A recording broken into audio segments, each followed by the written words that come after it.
Hello guys, இந்த வீடியோவில் நம்ம பைத்தானில் இருக்கிற டேட்டா டைப்ஸ் அண்ட் வேரியபிள்ஸ் இதை பற்றி தான் டீட்டெயிலாக சின்ன சின்ன எக்ஸாம்பிள் ப்ரோக்ராமோட பார்க்க போகிறோம். வீடியோவை கடைசி வரைக்கும் ஸ்கிப் பண்ணாமல் பாருங்கள். ஃபர்ஸ்ட் நம்ம வேரியபிளில் என்ன, டேட்டா டைப்னா என்ன அப்படிங்கிறத ஜென்ரலாக பார்த்துடலாம். இந்த வேரியபிள் அப்படிங்கிறது ஒரு வேல்யூவை ஸ்டோர் பண்ணி வைக்கிறதுக்காக கிரியேட் பண்ணப்பட்ட ப்ரீ அலோகேட்டட் மெமரி ஸ்பேஸை தான் வேரியபிள் அப்படின்னு சொல்கிறாங்க. இப்போ வேரியபிளுக்கு நீங்கள் இவ்வளோ விஷயம் தெரிஞ்சுக்கிட்டா போதும், இதுக்கு மேலே ஒன்றும் தெரிஞ்சுக்க வேண்டியதில்லை. வேரியபிள்ங்கிறது வேல்யூ ஸ்டோர் பண்ணி வைக்கக்கூடிய மெமரி ஸ்பேஸ் அப்படின்னு நீங்கள் ஞாபகம் வச்சுக்கோங்க. அதுக்கடுத்து டேட்டா டைப் அப்படின்னு என்னென்னு பார்த்தீங்கன்னா, இந்த வேரியபிளில் நம்ம ஒரு வேல்யூ ஸ்டோர் பண்ணுவோம். ஓகேவா, அந்த வேல்யூ என்னென்ன ஃபார்மெட்லலாம் இருக்கலாம்? டெக்ஸ்ட்டில் இருக்கலாம், நம்பரில் இருக்கலாம், இல்லை நம்பரும் டெக்ஸ்ட்டும் கலந்த மாதிரி இருக்கலாம், இல்லை நிறைய நேம் வரிசையாக இருக்கலாம். இந்த மாதிரிலாம் நிறைய ஆப்ஷன்ஸ் இருக்குல்ல, இதை தான் டேட்டா டைப் அப்படின்னு சொல்லுவாங்க. அந்த வேரியபிளில் ஸ்டோர் பண்ணக்கூடிய டேட்டாவோட டைப், இதை தான் டேட்டா டைப் அப்படின்னு சொல்கிறாங்க. இதை பைத்தானில் கேட்டகரி வைஸாக பிரித்து வச்சுருக்காங்க. அது என்னெல்லாம்னு பார்த்தீங்கன்னா, ஒரு 5 கேட்டகரி இருக்குது. Numeric, sequence type, set, dictionary, Boolean அப்படின்னு ஒரு 5 கேட்டகரியாக பைத்தானில் பிரித்து வச்சுருக்காங்க. இதில் இந்த நியூமரிக் பார்த்தீங்கன்னா 3ஆக பிரிக்கிறாங்க: இன்டீஜர், ஃப்ளோட், காம்ப்ளெக்ஸ். இதில் இன்டீஜர்னு பார்த்தீங்கன்னா ஃபுல் நம்பர்ஸ் எல்லாம் ஸ்டோர் பண்ணுவோம். 100, 101, 102, 103 இந்த மாதிரி நம்பர்ஸ் எல்லாமே இன்டீஜரில் ஸ்டோர் பண்ணுவோம். இந்த ஃப்ளோட்டில் பார்த்தீங்கன்னா பாயிண்ட் வச்சு வர வேல்யூ எல்லாமே நம்ம ஸ்டோர் பண்ணுவோம். 100.1, 100.2, 100.3 இந்த மாதிரி வரதெல்லாம் நம்ம ஃப்ளோட்டில் ஸ்டோர் பண்ணுவோம். அப்போ இந்த காம்ப்ளெக்ஸில் என்ன ஸ்டோர் பண்ணுவோம்னு பார்த்தீங்கன்னா, காம்ப்ளெக்ஸ் வந்து நீங்கள் மேக்ஸில் படிச்சிருப்பீங்க. ரியல், இமேஜினரி இப்படியெல்லாம் வரும். அதை தான் காம்ப்ளெக்ஸ் அப்படின்னு சொல்லுவாங்க. அப்படி தெரியலைன்னா கூகுள் பண்ணுங்க, தெரிஞ்சுக்கலாம். இந்த மாதிரி உள்ள எல்லாத்தையுமே நம்ம இந்த காம்ப்ளெக்ஸில் ஸ்டோர் பண்ணுவோம். ஓகேவா, இப்போ இந்த சீக்வன்ஸ் டைப்பை 3ஆக பிரிக்கிறாங்க. அது என்னெல்லாம் பார்த்தீங்கன்னா, ஸ்ட்ரிங்கு, லிஸ்ட்டு, டியூபிள் அப்படின்னு சொல்கிறாங்க. இந்த ஸ்ட்ரிங்க்னா என்னன்னு பார்த்தீங்கன்னா, ஒரு நேமை நீங்கள் கொடுத்தீங்கன்னா அது வந்து ஸ்ட்ரிங் அப்படின்னு சொல்கிறாங்க. இப்போ லிஸ்ட்னா என்னன்னு பார்த்தீங்கன்னா, மல்டிபிள் வேர்ட்ஸை போட்டு வச்சுக்கலாம். இந்த டியூப்லும் அதே மாதிரி தான், மல்டிபிள் வேர்ட்ஸை போட்டு வச்சுக்கலாம். ஆனால் இது ரெண்டுக்கும் கொஞ்சம் வித்தியாசம் இருக்குது. அது என்னங்கிறத ப்ரோக்ராமில் பார்க்கும்போது நான் சொல்கிறேன், உங்களுக்கு நல்லா புரியும். இப்போ இந்த டேட்டா டைப்பை எத்தனை பார்ட்டாக பிரிக்கிறாங்கிறதெல்லாம் இந்த டிஸ்பிளேயை பார்த்து நீங்கள் நோட் பண்ணி வச்சுக்கோங்க. இதுக்கடுத்து நம்ம ஒவ்வொன்றா எப்படி எல்லாமே ஒர்க் பண்ணுது, அதை எப்படி எல்லாம் யூஸ் பண்ணலாம் அப்படிங்கிறத ப்ரோக்ராமில் பார்க்கலாம். இப்போ நம்ம வேரியபிள்ஸ் அண்ட் டேட்டா டைப்பை எப்படி எப்படிலாம் பைத்தான் ப்ரோக்ராமில் யூஸ் பண்ணலாம் அப்படிங்கிறத ஒன் பை ஒன்னாக ஒரு எக்ஸாம்பிள் ப்ரோக்ராமோட பார்க்க ஆரம்பிக்கலாம். ஃபர்ஸ்ட் நீங்கள் பைத்தான் ஐடிஎல்இ ஓப்பன் பண்ணிக்கோங்க. இப்போ ஃபைல், நியூ கொடுங்க. இப்போ நம்ம இதில் டைப் பண்ண ஸ்டார்ட் பண்ணலாம். ஃபஸ்ட்டு ஒரு வேரியபிளை எப்படி கிரியேட் பண்ணுறதுன்னு பார்ப்போம். வேரியபிள் நேம் கொடுங்க. அதுக்கடுத்து அதுக்கு என்ன வேல்யூ இருக்கணும் அப்படிங்கிறத சொல்லுங்கள். அவ்வளோதான், ஒரு வேரியபிள் கிரியேட் பண்ணியாச்சு. உங்களுக்கு எந்த இடத்துல வேணுமோ அங்கே நீங்கள் பைத்தானில் வேரியபிளை கிரியேட் பண்ணிக்கலாம். இங்கே நீங்கள் டிக்ளேர் பண்ணணும்னு அவசியமே இல்லை. ஓகேவா, இப்போ உங்களுக்கு பி அப்படின்னு ஒரு வேரியபிள் வேணும்னா பி ஈக்குவல் டு 10 அப்படின்னு கொடுங்க. நம்ம முன்னாடியே இப்போ பிங்கிற வேரியபிள் வேணும், அப்போ ப்ரோக்ராமோட ஸ்டார்டிங்லேயே இந்த மாதிரி பி அப்படின்னு எழுதி வச்சுட்டு அதுக்கடுத்து பி இஸ் ஈக்குவல் டு 10 அப்படின்னு நம்ம ஸ்டோர் பண்ணணும்னு அவசியமே கிடையாது. டேரெக்டாக நம்ம பி ஈக்குவல் டு 10 அப்படின்னு கொடுத்துக்கலாம். இப்போது சின்னு ஒரு வேரியபிள் வேணும்னா சி இஸ் ஈக்குவல் டு 20 அப்படின்னு கொடுத்துக்கலாம். இப்போது A equal to B plus C. இப்போ பாருங்கள், நமக்கு ஏன்னு ஒரு வேரியபிளில் இந்த ரெண்டையும் கூட்டி ஸ்டோர் பண்ணணும். நமக்கு எந்த இடத்துல வேணுமோ அந்த இடத்துல நீங்கள் கிரியேட் பண்ணிக்கலாம். ஓகேவா, அதோட டேட்டா டைப்பே நீங்கள் இங்கே சொல்லணும்னு அவசியமே இல்லை. இந்த பைத்தானில் அதுதான் ஒரு ஸ்பெஷல். இப்போ நீங்கள் இந்த மாதிரி ஏன்னு போட்டுட்டு அதில் ஒரு ஸ்ட்ரிங்கை கொடுத்தா கூட அது ஏற்றுக்கும். இந்த மாதிரி அதில் ஒரு ஸ்ட்ரிங்கை கொடுத்தா கூட அதை அக்செப்ட் பண்ணிக்கும். ஓகேவா, இந்த எஸ்டிங்கிற ஸ்ட்ரிங்கை அதை அக்செப்ட் பண்ணிக்கும். இது பைத்தானில் இருக்கிற ஒரு அட்வான்டேஜ்னு சொல்லலாம். இவ்வளோதான் ஒரு வேரியபிளை கிரியேட் பண்ணுறது. ஓகேவா, வேரியபிள் நேம், அதுக்கடுத்து ஈக்குவல் கொடுத்து அதுக்கடுத்து வேல்யூ கொடுத்துருங்க. இல்லை அதுக்கடுத்து உங்களுக்கு என்ன வேணுமோ அதை எழுதிக்கோங்க. இந்த பக்கம் இருக்க வேல்யூ ஈக்குவல் கொடுக்குறப்ப இந்த வேரியபிளுக்கு வந்துடும். அவ்வளோதான். வேரியபிள்ங்கிறது ஒரு வேல்யூவை ஸ்டோர் பண்ணி வைக்கக்கூடிய மெமரி ஸ்பேஸ். அவ்வளோதான். இப்போது டேட்டா டைப்ஸை பற்றி நம்ம ஒவ்வொன்றா பார்க்கலாம். எல்லா டேட்டா டைப்ஸுமே இந்த வேரியபிளோட லிங்க் ஆனது தான். ஃபர்ஸ்ட் நம்ம நியூமரிக் டேட்டா டைப்பை பற்றி பார்க்கலாம்.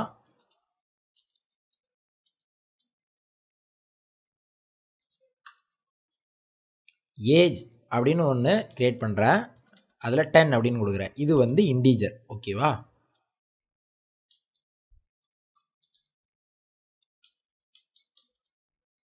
இதோட கீவேர்டு பார்த்தீங்கன்னா இன்ட். அதுக்கடுத்து ப்ரைஸ் அப்படின்னு சொல்கிறேன், 10.5 அப்படின்னு சொல்கிறேன். இது வந்து ஃப்ளோட். டாட் வச்சு வர நம்பர்ஸ் எல்லாமே பைத்தானில் ஃப்ளோட் அப்படின்னு சொல்லுவாங்க. அதோட கீவேர்டு பார்த்தீங்கன்னா ஃப்ளோட். அடுத்து காம்ப். ஓகேவா, அதில் 3J அப்படின்னு கொடுக்குறேன். இது என்னென்னா காம்ப்ளெக்ஸ். இந்த காம்ப்ளெக்ஸ் நம்பருக்கு காம்ப் அப்படின்னு தான் கொடுக்கணுமா அப்படின்னு கேட்டேன். அப்படிலாம் கிடையாது. வேரியபிள் நேம்ங்கிறது யூசர் டிஃபைன் தான். நம்ம இதில் என்ன ஆனாலும் வச்சுக்கலாம். நான் இதில் வெறும் சீன் கூட வச்சுக்கிறேன். ஓகேவா,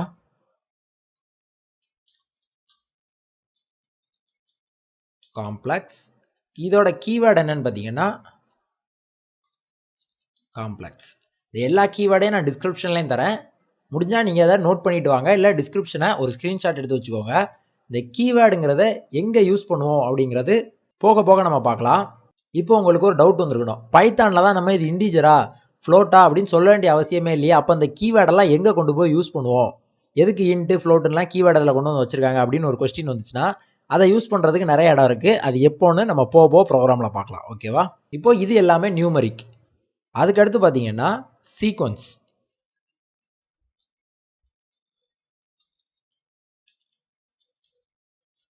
சீக்வன்ஸ் டைப் எல்லாமே பார்க்கலாம். சீக்வன்ஸில் ஃபர்ஸ்ட் ஒன் என்னன்னு பார்த்தீங்கன்னா ஸ்ட்ரிங். ஓகேவா, நம்ம ஸ்ட்ரிங் பற்றி பார்க்க ஆரம்பிக்கலாம். ஸ்ட்ரிங்குங்கிறது செட் ஆஃப் கேரக்டர்ஸ். ஒரு வேரியபிள் கிரியேட் பண்ணுறேன் நேம் அப்படின்னு, டபுள் கோட்ஸ்குள்ள டெக்கனு அப்படின்னு கொடுக்குறேன். பைத்தானை பொறுத்த அளவில் ஸ்ட்ரிங்குங்கிறது டபுள் கோட்ஸ்குள்ளே தான் இருக்கணும். ஓகேவா, இதை மட்டும் நல்லா ஞாபகம் வச்சுக்கோங்க. பைத்தானில் டபுள் கோட்ஸ்குள்ளே தான் ஸ்ட்ரிங் இருக்கணும். ஸ்ட்ரிங்குன்னா செட் ஆஃப் கேரக்டர்ஸ். இப்போ இந்த டெக்கனு அப்படிங்கிறது இந்த நேம்ங்கிற வேரியபிளில் ஸ்டோர் ஆயிரும். நான் இப்போ உங்களுக்கு இதை பிரிண்ட் பண்ணி காட்டுறேன். Print name.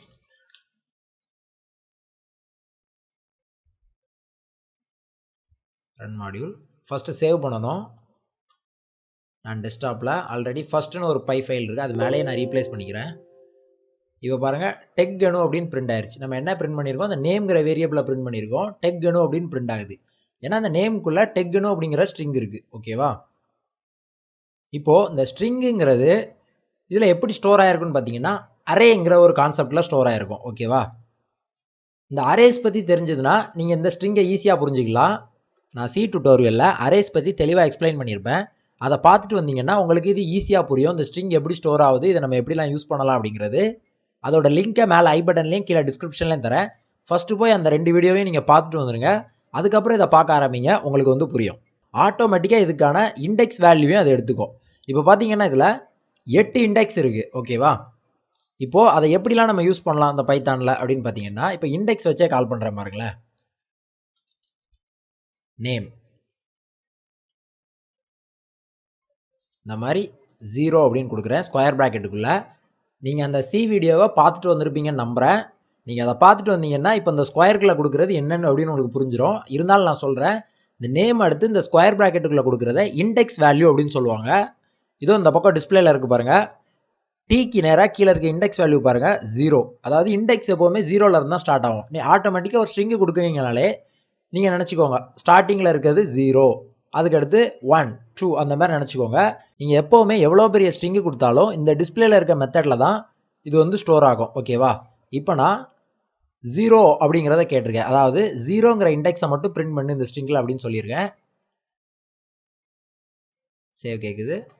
இப்போது டெக்கனுல இருக்க டீயை மட்டும் பிரிண்ட் பண்ணியிருக்கு. ஓகேவா, இதில் இன்னொரு மாடலையும் நம்ம பிரிண்ட் பண்ண முடியும். அப்படியே காப்பி பண்ணி பேஸ்ட் பண்ணிக்கிறேன். இந்த இண்டெக்ஸ்க்கு அடுத்து ஈஸ்ட் கொடுத்து 5 அப்படின்னு கொடுக்குறேன். ஓகேவா, இப்போது இந்த 0லேருந்து 5 வரைக்கும் பிரிண்ட் பண்ணு அப்படின்னு அதுக்கு அர்த்தம்.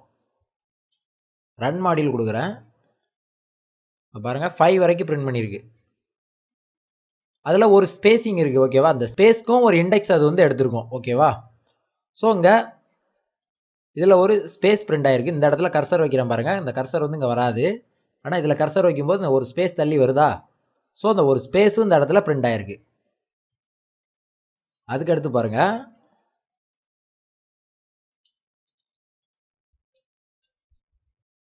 இதில் நான் உங்களுக்கு புரியறதுக்காக 3ன்னு மாற்றுறேன். இப்போ இந்த பக்கம் நான் எம்டியாக விட்டுறேன். இந்த மாதிரி எம்டியாக விட்டால் என்ன நடக்கும், வாங்க ரன் பண்ணி பார்க்கலாம். எம்டியாக விட்டிங்கன்னா இந்த 3 ஓகேவா, அந்த 3ங்கிற இண்டெக்ஸில் இருந்து ஸ்டார்ட் பண்ணி இந்த எம்டி பிளேஸ் வரைக்கும் பிரிண்ட் பண்ணும். ஓகேவா, எம்டி பிளேஸ்ங்கிறது ஃபுல்லாக பிரிண்ட் பண்ணு அப்படின்னு அர்த்தம். இப்போது 3ங்கிறதுல ஸ்டார்ட் ஆகி டேரெக்டாக அது எது வரைக்கும் பிரிண்ட் ஆகிருக்கு, முடிகிற வரைக்கும் பிரிண்ட் ஆயிடுச்சு. 3ங்கிற இண்டெக்ஸில் ஸ்டார்ட் பண்ணி இந்த ஸ்ட்ரிங்கோட எண்டு வரைக்கும் பிரிண்ட் பண்ணு அப்படிங்கிறது தான் அர்த்தம். ஸோ அங்கே என்ன ஸ்டார்ட் ஆயிருக்குன்னு பாருங்கள், 3ங்கிற இண்டெக்ஸில் ஸ்டார்ட் ஆகி இந்த ஸ்ட்ரிங்கோட எண்டு வரைக்கும் பிரிண்ட் ஆயிருக்கு. இதாங்க ஸ்ட்ரிங்கு. ஓகேவா, செட் ஆஃப் கேரக்டர் தான் ஸ்ட்ரிங். இதுக்குள்ளே நம்ம நேமோ எது வேணாலும் கொடுக்கலாம். இதுக்கு அடுத்து இதில் லிஸ்ட் அப்படின்னு சொல்கிறாங்க.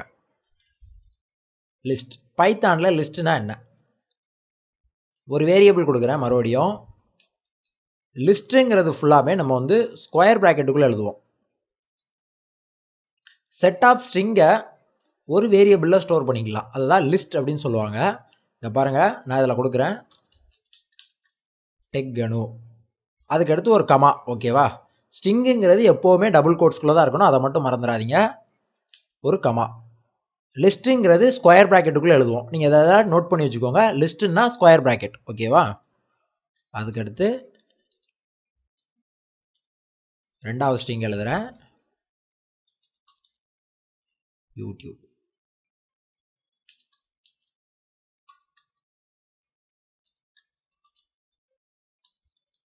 சேனல். ஓகேவா, இப்போ இந்த ஜியில் டெக் கனு யூடியூப் சேனல் அப்படிங்கிறது ஸ்டோர் ஆயிருக்கு. நம்ம ஸ்ட்ரிங்குங்கிறத எப்படி பார்த்தோம், ஆட்டோமேட்டிக்காக இண்டெக்ஸ் வந்து விழுந்துச்சு. டிக்கு 0, ஈக்கு 1, இந்த மாதிரி ஆட்டோமேட்டிக்காக இண்டெக்ஸ் செட் ஆச்சு. இப்போ இதுக்கு இண்டெக்ஸ் எப்படி செட் ஆயிருக்கும், இங்கே டிஸ்பிளேல ஷோ பண்ணுற பாருங்க, ஒரு வேர்டுக்கு ஒரு இண்டெக்ஸ். ஓகேவா, இப்போ நான் உங்களுக்கு பிரிண்ட் பண்ணி காட்டுறேன், உங்களுக்கு புரியும். அது அப்படியே டிஸ்பிளேல தான் இருக்கும், நீங்கள் அதையும் பார்த்து ரெஃபர் பண்ணிக்கோங்க. பிரிண்ட் ஜி ஸ்கொயர் ப்ராக்கெட்டுக்குள்ள 0 அப்படிங்கிறத நான் இப்போ பிரிண்ட் பண்ணுறேன். ஓகேவா, 0ங்கிறது டெக் கனு. பாருங்க, டெக் கனுங்கிறது பிரிண்ட் ஆயிருக்கு. ஒரே உங்களுக்கு கன்ஃபியூஷனாக இருக்குல்ல, ஒரு நிமிஷம் இதெல்லாம் டெலிட் பண்ணிடலாம். இப்போ லிஸ்ட் மட்டும் பிரிண்ட் ஆகும்.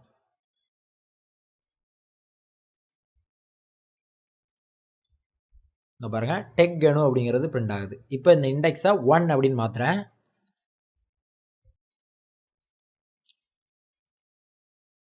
யூடியூப்ங்கிறது பிரிண்ட் ஆகும். 2ன்னு மாத்துறேன்,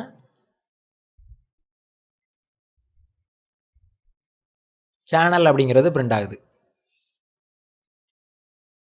நம்ம அந்த ஸ்ட்ரிங்கில் யூஸ் பண்ண மாதிரியே இதுலையும் நம்ம மாற்றி மாற்றி நம்ம யூஸ் பண்ண முடியும். அது எப்படின்னு பாருங்க, டு ஈஸ்ட் அப்படின்னு கொடுக்குறேன், ரன் மாடியூல். இங்கே பாருங்க, சேனல் அப்படிங்கிறது பிரிண்ட் ஆயிருக்கு.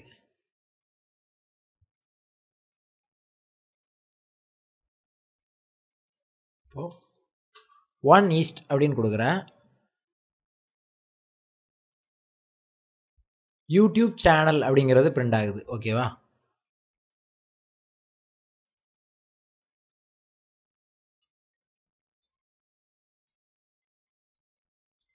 அதுக்கடுத்து பிரிண்ட் ஜி 0 ஈஸ்ட் 2, சாரி ஸ்கொயர் பிராக்கெட்,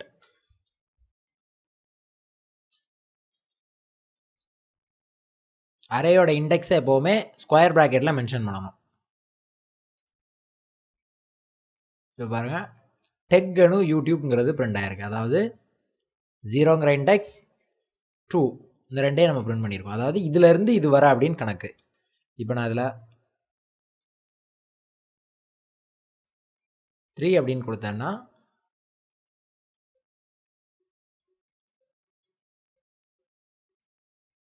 ஃபுல்லாமே பிரிண்ட் ஆயிரும், டெக் கனு யூடியூப் சேனல். ஓகேவா, ஆல்ரெடி வீடியோ டைமிங் பார்த்தீங்கன்னா 15 மினிட்ஸை தாண்டி போயிடுச்சு. ஸோ மீதி டாபிக்ஸாக பார்ட் 2ல் அப்லோட் பண்ணுறேன். அந்த பார்ட் 2 வீடியோவை நாங்கள் ரெக்கமெண்டில் ஷோ பண்ணியிருக்கேன். நீங்கள் ஜஸ்ட் இதை கிளிக் பண்ணி அந்த வீடியோவை பார்த்துக்கலாம்.